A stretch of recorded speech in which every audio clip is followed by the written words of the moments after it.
Nous ouvrons nos Bibles dans le livre de Zacharie. Nous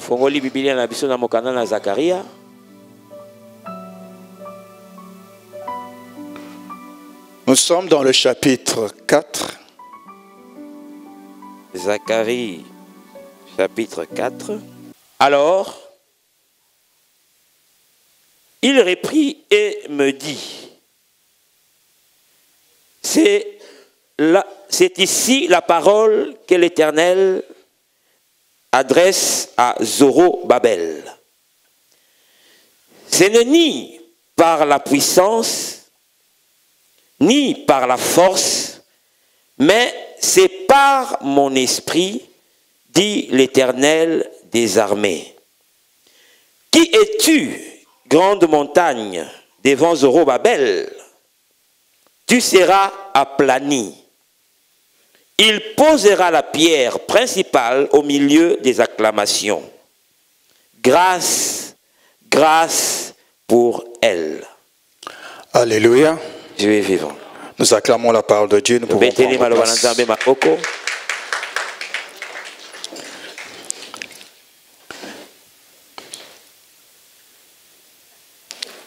Et ici, c'est une parole que l'Éternel avait adressée au peuple d'Israël au travers de la personne du prophète Zacharie.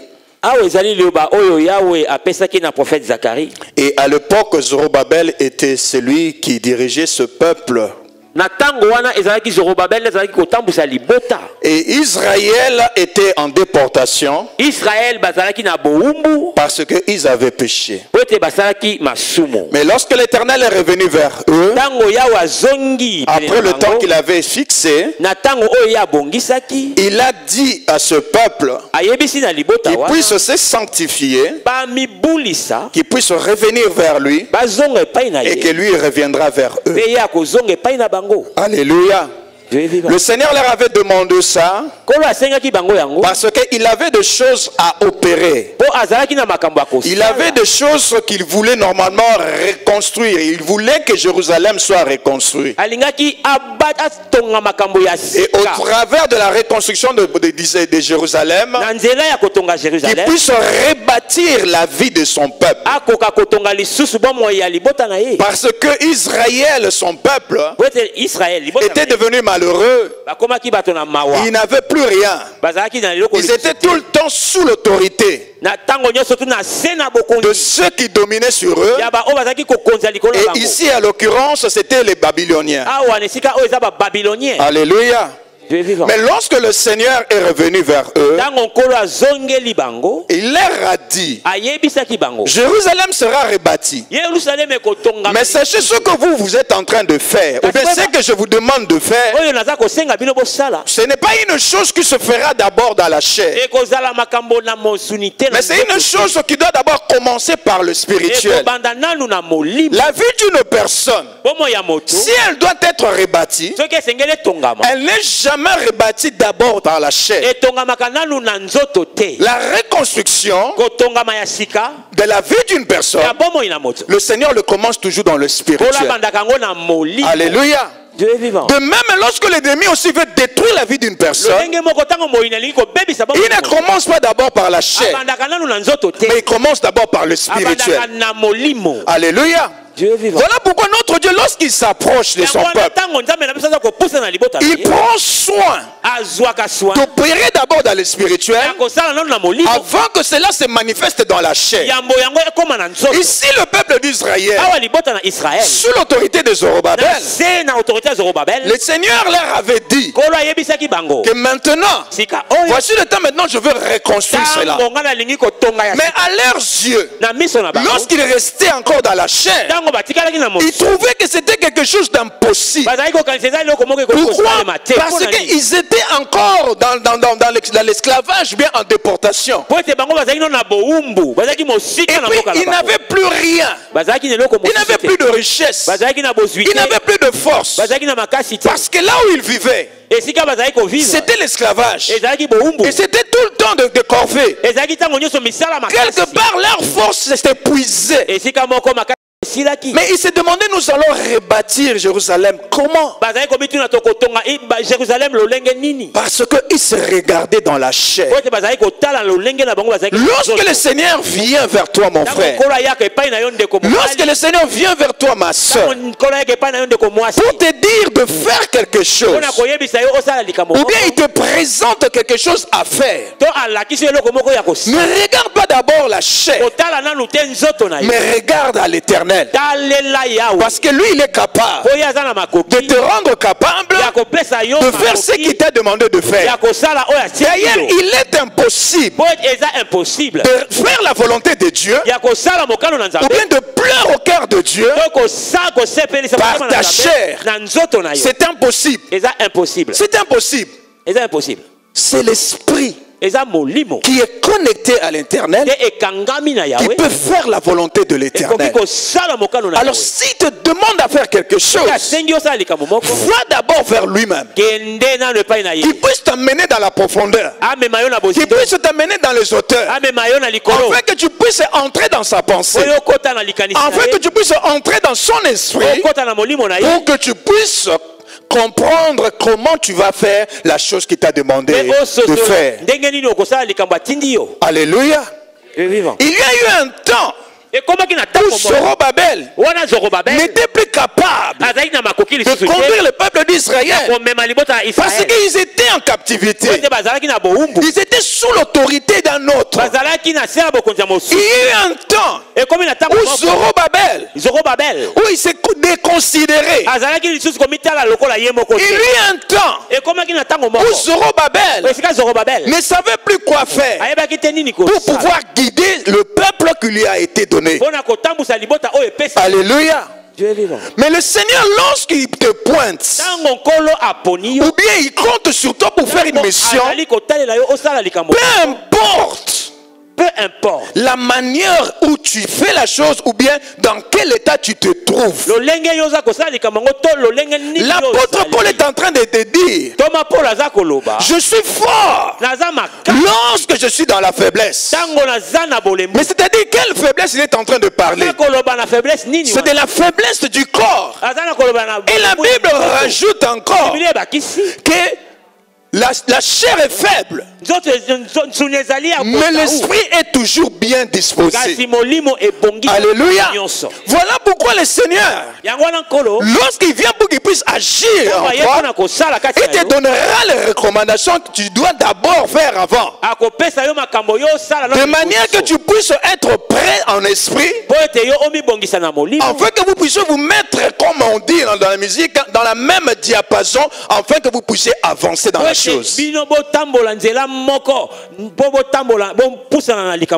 Même si tu ne crois pas, tu ne crois pas en toi-même, même si tu te dis que je suis faible, cela n'empêchera pas l'Éternel de t'utiliser. Ce n'est pas une excuse devant l'Éternel. D'ailleurs, tous ceux qui ont donné des excuses lorsque l'Éternel les a appelés, ils n'avaient pas eu raison. Lorsque le Seigneur te pointe, il te pointe toi. Alléluia. Il a parlé à Moïse et que c'est lui qui devait faire sortir le peuple d'Israël de l'Égypte. Mais Moïse a commencé à trouver des excuses. Que je bégaye et tout ça, je n'ai pas un langage facile, la parole facile. Mais le Seigneur il savait que c'était une excuse, il cherchait à trouver. Mais il lui a dit, ne t'en fais pas, j'ai mis Aaron à côté de toi. Il a choisi Jérémie pour qu'il puisse aller comme prophète des nations. Jérémie a commencé à trouver des excuses. Je suis jeune, je ne saurais pas tenir devant ce genre-là. Mais cela n'a pas tenu comme excuse. Il en a trouvé plusieurs dans la Bible, nous pouvons lire. Personne n'a pu dire que oui, c'est vrai, c'est que l'Éternel est en train de dire à propos de moi, je le suis. Non. Même lorsqu'il a rencontré Gédéon, et qu'il a dit à Gédéon, vaillant héros, Gédéon n'a pas cru cela. Parce qu'il se regardait dans sa faiblesse, dans sa chair. Mais sachons une chose, Dieu ne prend pas des choses qui sont fortes. Pardon. Il ne prend pas de personnes qui sont complètes, capables, pour qu'ils puissent aller faire sa mission. Non, il prend des choses faibles. Il prend des choses inutiles. Et par son esprit, il le rend capable. Il le rend utile pour qu'il puisse aller accomplir sa volonté.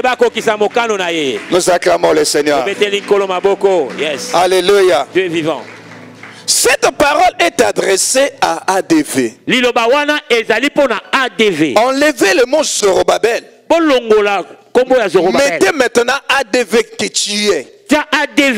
C'est le Seigneur qui est en train de dire, peu importe les montagnes qui se sont levées, peu importe les montagnes qui se sont dressées, le Seigneur nous donne un secret. Le Seigneur nous assure que c'est lui qui va accomplir ce qu'il a déjà prévu de faire. Comme je l'ai dit, cela est déjà dans les airs. Cela est tout près. Et le Seigneur est en train de nous dire, c'est au travers de son esprit que nous allons accomplir cela. C'est au travers de son esprit que ce lieu sera encore rempli. C'est au travers de son esprit que des miracles se produiront encore davantage. C'est au travers de son esprit que chacun de nous ici deviendra serviteur, servant de l'Éternel. Même si tu n'as pas un titre, mais en tant que sacrificateur, par Jésus-Christ, par le Saint-Esprit, tu peux encore servir l'Éternel. Alléluia. Dieu est vivant. Voilà pourquoi nous avons bien fait en respectant l'appel de l'homme de Dieu, de pouvoir venir chercher le Saint-Esprit. Même dans nos maisons, cherchons le Saint-Esprit. Comme je dis tout à l'heure, par cette vague, il y aura des personnes qui seront choisies.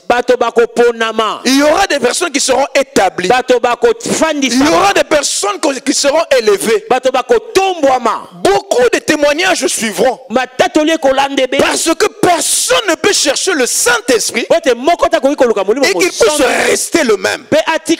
C'est impossible. C'est impossible. Alléluia. Dieu est vivant. Je vais vous raconter juste une histoire qui m'est arrivée. C'est un livre que beaucoup de gens connaissent, que le serviteur de Dieu Béni m'avait écrit. Bonjour Saint-Esprit. Bonjour Saint-Esprit. Alléluia. Je vous recommande, si vous n'avez pas encore lu ça, cherchez à prendre ça et à lire ça. Vous verrez beaucoup de choses dedans. Lorsque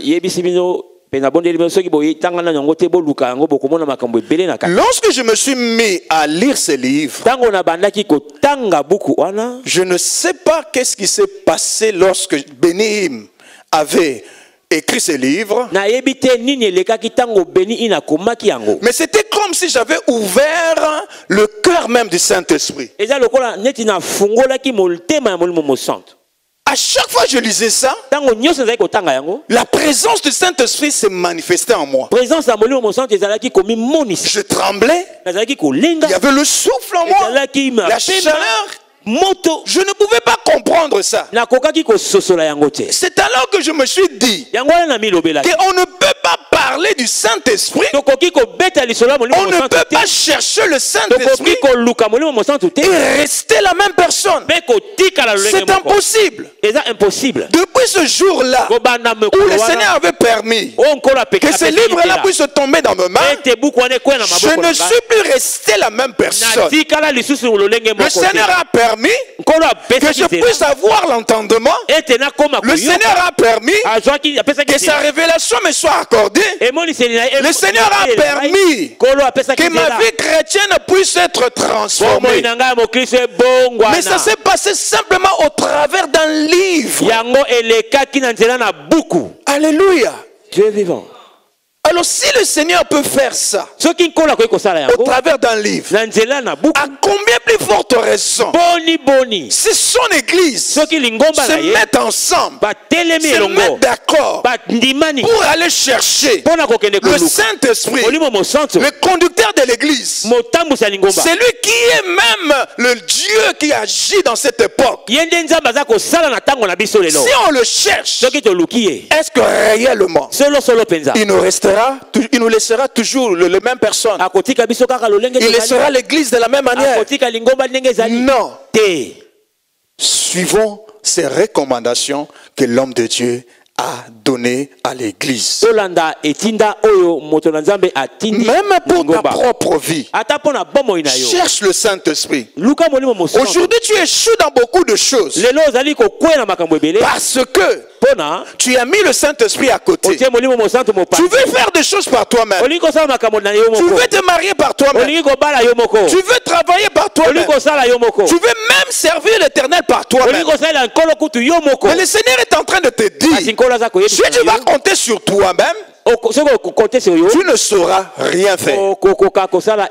Tu passeras beaucoup de temps pour rien. Parce que celui qui peut te conduire dans la voie du succès, celui qui peut te conduire dans la voie de la réussite, dans la voie de la victoire, c'est le Saint-Esprit. Alléluia. Dieu est vivant. Ici, la Bible est en train de nous dire que montagne, qui es-tu devant Zorobabel? Certainement tu seras aplani. Mais l'Éternel a pris d'abord le soin de pouvoir dire à Zorobabel que c'est moi-même qui accomplira la chose que toi tu dois faire par mon esprit. Donc il voulait d'abord réveiller l'esprit de Zorobabel, connecter son esprit à l'esprit de l'Éternel pour maintenant qu'il puisse savoir que c'est par lui, par le Saint-Esprit, que Zorobabel avait fait ces choses-là.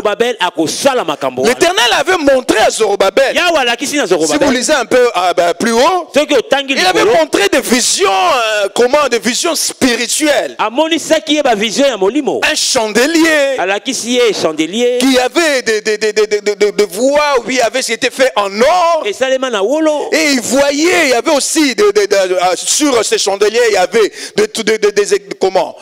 des choses qui étaient gravées, des figurines qui étaient gravées. Il y avait des oliviers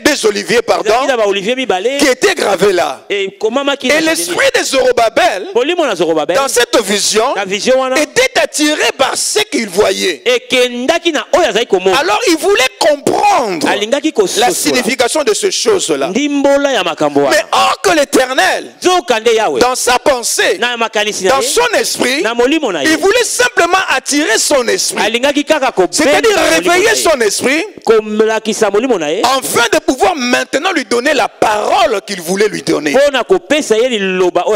Seigneur, lorsqu'il nous attire, même ici dans l'église, quand tu entres dans cette église, si tu restes dans la distraction, c'est-à-dire si tu restes dans la chair, tu regardes à gauche, à droite, et tu penses à autre chose, il sera impossible, il sera difficile que tu puisses saisir la pensée de Dieu qui est en train de donner par la parole de Dieu, ou bien par un miracle, ou bien par un témoignage.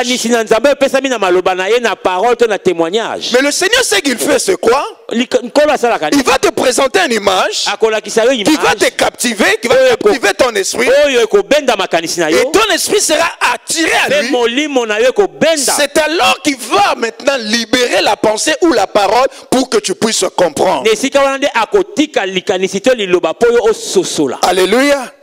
C'est ce qu'il a fait aussi avec Moïse. Il a d'abord fait voir cette vision, cet arbre qui brûlait mais qui ne se consumait pas. De toute sa vie, Moïse n'avait jamais vu un tel spectacle. Mais la seule chose pour laquelle Dieu avait fait cela,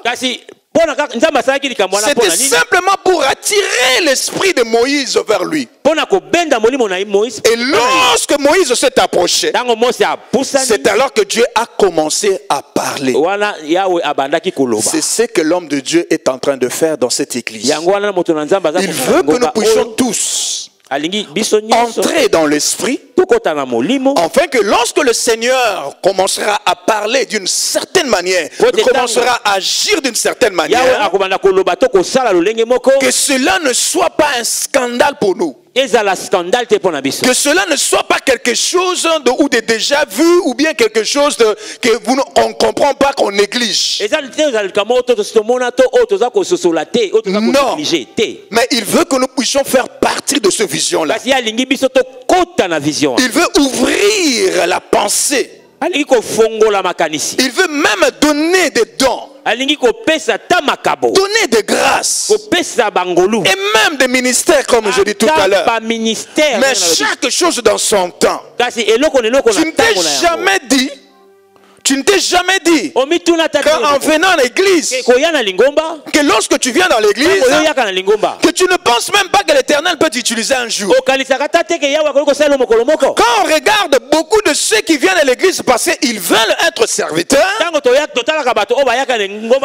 et ceux qui viennent à l'église sans pour autant savoir ce que le Seigneur fera de demain, le Seigneur choisit plus dans le deuxième groupe ceux qui viennent pour l'Éternel simplement, mais pas pour ceux qui viennent d'abord pour être serviteurs. Parce que la charge d'être serviteur, c'est Dieu lui-même qui le donne à l'homme. On ne s'établit pas serviteur. Et même si tu t'autoproclames serviteur, il y aura toujours une différence entre toi qui s'est autoproclamé et la personne que Dieu a appelée. Le Seigneur attire la pensée de l'homme. Il attire l'esprit de l'homme pour qu'il puisse l'utiliser après cela. Alléluia. Dieu est vivant. Le Seigneur est en train de te dire, tu t'es battu trop. Tu as livré trop de batailles. Et tu n'as pas remporté de victoire. Mais il te dit maintenant, viens maintenant, que moi je puisse t'aider par mon Esprit Saint. Et tu verras la différence. Tu as prié pendant longtemps, croyant que tu priais comme le Seigneur voulait. Mais or, il te manquait quelque chose. Il te manquait quelqu'un plutôt pour bien dire. Il te manquait le Saint-Esprit. Alors le Seigneur te propose, au travers de la bouche de son serviteur, venez. Allons vers le Saint-Esprit. Que le Saint-Esprit maintenant puisse prendre le contrôle, puisse nous conduire, et que nos vies ne puissent plus être le même. Alléluia. Cette assemblée est en train d'être élevée à un niveau extraordinaire. Alléluia. Dieu est vivant. Je ne te flatte pas. Mais si nous respectons ces moments de prière, selon ce qui a été donné dans la pensée de l'homme de Dieu, nous verrons dans la suite de temps. Et nous allons témoigner. Nous dirons réellement, l'Éternel avait déjà préparé ça. Alléluia. Dieu est vivant. Si nous descendons juste, je pense, au verset 7, 8 et 9 dans ce passage, nous allons voir que ce même ange est en train de dire encore à Zorobabel. Il est en train de dire que cette maison, le fondement a été placé par Zorobabel. Certainement, c'est le main de Zorobabel qui vont achever cette maison. Alléluia. Tu peux commencer quelque part. Peut-être tu peux te fatiguer. Mais si c'est par le Saint-Esprit que tu as commencé, certainement tu iras jusqu'à la fin. Tu as commencé de projets. Tu as commencé de plans. Tu as commencé peut-être peut-être un travail ou quelque chose. Mais peut-être tu t'es fatigué en cours de route. Peut-être par les choses de la vie. L'ennemi peut-être a pris place pour te décourager. Mais le Saint-Esprit en toi est en train de te rappeler. Sache que ce que j'ai résolu de faire par toi, moi je le ferai certainement. Si je t'avais promis quelque chose et que toi tu t'attaches en moi, avec mon esprit, j'accomplirai certainement la chose. Les choses peuvent être difficiles. Acclame le Seigneur si cela était destiné.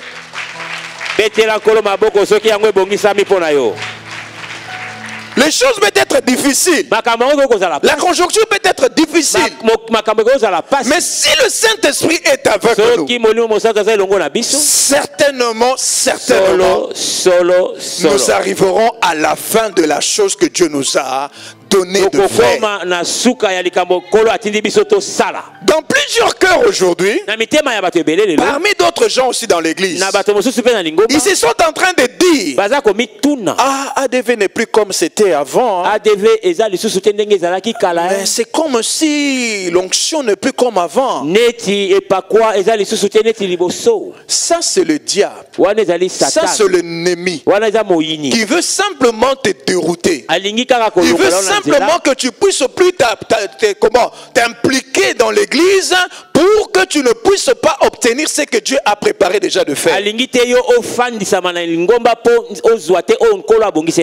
Bible est en train de nous dire que les dons que l'Éternel a fait à l'église, Dieu il ne s'en répand pas. Et l'huile que l'Éternel a versée dans cet endroit, cela ne dépend pas d'un homme, mais cela dépend de lui-même.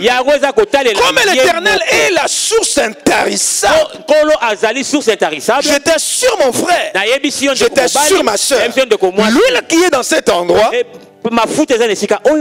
ne cessera point, ne tarira point. C'est la promesse de l'Éternel. Alléluia. Dieu est vivant. Mais toi, tu dois prendre part à cette source-là, à cette onction-là qui est dans ce lieu. Je me rappelle d'un rêve que j'avais fait. Je me trouvais dans l'église. Et dans l'église, j'étais en train de voir partout. Je pense peut-être que j'ai déjà dit ça ici. J'étais en train de voir à ce niveau-ci, il y avait de l'huile partout. Et nous savons que l'huile est le symbole du Saint-Esprit, le symbole de l'onction du Saint-Esprit. Je vous dis que cette huile-là en ce lieu n'est pas, comment, n'a pas tari. Cette huile est encore ici. Mais le Seigneur veut que nous puissions travailler. Le Seigneur il veut que nous puissions nous impliquer dans ce qui se fait dans cette église, pour que demain, que nous aussi nous puissions faire partie de ceux qui ont la grâce d'être oints par cette huile-là. Quelle est la montagne qui se trouve devant toi? Quelle est cette montagne? Est-ce que cette montagne-là est plus grande que le nom de Jésus-Christ? Quelle est cette montagne? Même si c'est la stérilité. Est-ce que dans ce lieu, la stérilité n'est pas vaincue? Dans la présence de Dieu, est-ce que la stérilité n'est pas vaincue? Quel est ce problème? Tu es assailli par des esprits méchants. Tu n'arrives pas à dormir. Est-ce que ces esprits-là sont plus forts que notre Dieu? Alléluia. Quel est le problème qui dérange ta vie? Quelle est la situation qui dépasse ton entendement? Qui soit au-dessus du nom de Jésus-Christ. Alléluia. l'onction de Dieu qui est sur nous fera de sorte que lorsque nous tiendrons devant le montagne de nos vies, nous n'aurons rien à dire, mais l'onction parlera pour nous. Et ces montagnes-là vont éclater d'elles-mêmes, parce que c'est l'onction de Dieu qui se manifestera au-devant de cela. Alléluia. Ce n'est pas de parole en l'air, mais c'est la Bible, c'est la parole de Dieu, c'est la pensée de Dieu, c'est la volonté de Dieu pour cette église, pour ta vie, pour ma vie. Alors oublie la situation que tu es en train d'endurer. Oublie cette montagne-là que toi tu ne sauras jamais aplanir. Viens vers le Saint-Esprit. Que le Saint-Esprit puisse aplanir ça pour toi. Que le Saint-Esprit puisse donner la solution pour toi. Que le Saint-Esprit puisse faire que tu te tiennes devant ces démons et que ces démons puissent prendre fuite. Alléluia. Dieu est vivant. Ta vie chrétienne doit maintenant avancer. Et le Saint-Esprit est venu pour t'aider. Il regarde dans nos cœurs. Est-ce que nous sommes disposés? Sommes-nous disposés à ça? Parce qu'il ne suffit pas seulement de demander le Saint-Esprit, mais il faut surtout désirer le Saint-Esprit. Celui qui désire le Saint-Esprit, le Saint-Esprit vient en rapidité vers lui. Parce que ton cœur, ton âme, ton esprit cherche l'Esprit de Dieu. En vivant sur cette terre, en étant ceux qui sont créés à l'image et selon la ressemblance de Dieu, nous ne pouvons vivre sans l'Esprit de Dieu en nous. Voilà pourquoi le Seigneur veut que nous puissions désirer ça. Le livre de Psaume est en train de nous dire ceci: comme une biche soupire auprès de courants d'eau, ainsi mon âme soupire après le Dieu vivant. Alléluia. Celui dont l'âme soupire après Dieu, le Seigneur viendra vite vers elle. Le Seigneur viendra vite vers lui. Il va le remplir de son esprit, afin que le désir ou la soif qu'il a dans son cœur puisse être apaisé et qu'il puisse vivre comme étant un esprit sur cette terre. Voilà pourquoi le Seigneur a permis que nous puissions pendant tout ce temps aller chercher l'Éternel, chercher le Saint-Esprit, pour que le soif qui sont dans nos vies puisse être apaisé et trouver solution. Alléluia. Dieu est vivant. Telle est la parole que le Seigneur a donnée à son église aujourd'hui. De savoir une chose, le Seigneur nous voit capable d'entrer maintenant dans des hauteurs, aller maintenant dans des profondeurs, voler maintenant dans l'espace spirituel à un niveau très élevé que nous n'avons pas atteint auparavant. Mais il veut que toute l'église puisse faire partie de ce mouvement. Que personne ne reste à côté. Ne te mette pas à côté par toi-même.